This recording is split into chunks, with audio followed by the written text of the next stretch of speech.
কম বেশি প্রত্যেকটা মানুষের জীবনেই এমন একটা পরিস্থিতি আসে যে মুহূর্তে কিছু মানুষজন তাদের প্রয়োজনে আমাদেরকে ব্যবহার করে।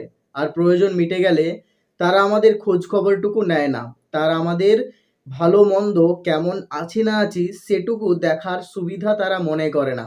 কারণ তারা তখন নানান কাজে ব্যস্ত হয়ে পড়ে।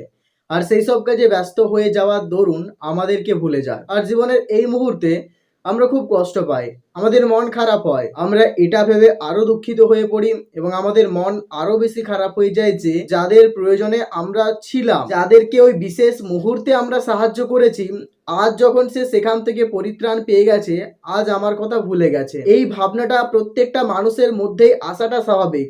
আমরা প্রত্যেকটা মানুষ তখন সেই মানুষগুলোকে ভেতর থেকে দোষারোপ করতে থাকি এবং আমরা সেই মুহূর্তে আশায় থাকি যে কখন সেই মানুষগুলো আমাদেরকে আবার তাদের জীবনে ডেকে নেবে, কখন তারা আমাদেরকে আবার সম্মান দিতে আরম্ভ করবে।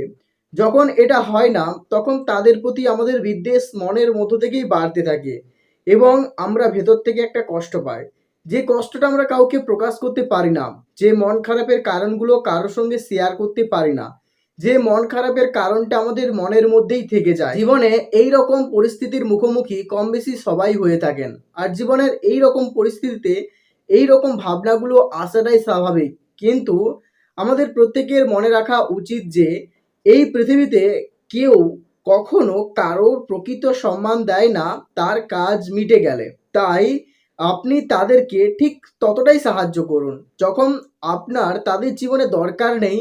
তখন আপনি মনের ভেতর থেকে এই প্রত্যাশা করবেন না যে কেন সে আপনার খোঁজ নিচ্ছে না, কেন সে আপনাকে ডাকলো না। নিজেকে নিজের কাজে ব্যস্ত করে রেখো। তোমাকে ফোকাস করতে হবে তোমার লক্ষ্যের প্রতি, যেটাকে তুমি অর্জন করতে চাও। আর তার কাছে এই সব জিনিসগুলো খুবই তুচ্ছ।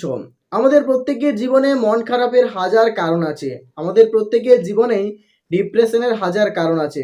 কিন্তু আমরা এই ডিপ্রেশন আর মন খারাপের ফাঁদে পড়ে আমাদের জীবনে আমাদের কর্মগুলোকে কেন আমরা ছেড়ে দেবো? আমরা প্রত্যেকে জীবনে যে লক্ষ্যটা স্থির করেছি সেই লক্ষ্যের জন্য কাজ করব। আমাদের জীবনটা অদ্ভুত, জীবনে আপস এবং ডাউনস আছে। জীবনে কখনো যদি মন খারাপ হয়, কখনো যদি ডিপ্রেশনের মধ্যে পড়ে যান, কিছু সময় পর এই মন অটোমেটিকলি ভালো হয়ে যাবে। আর জীবনে যে লক্ষ্যটা স্থির করেছো সেই লক্ষ্যের জন্য যদি কাজ করতে পারো, তাহলে তো তোমার জীবনের অর্ধেক মন খারাপের কারণগুলোই দূর হয়ে যাবে।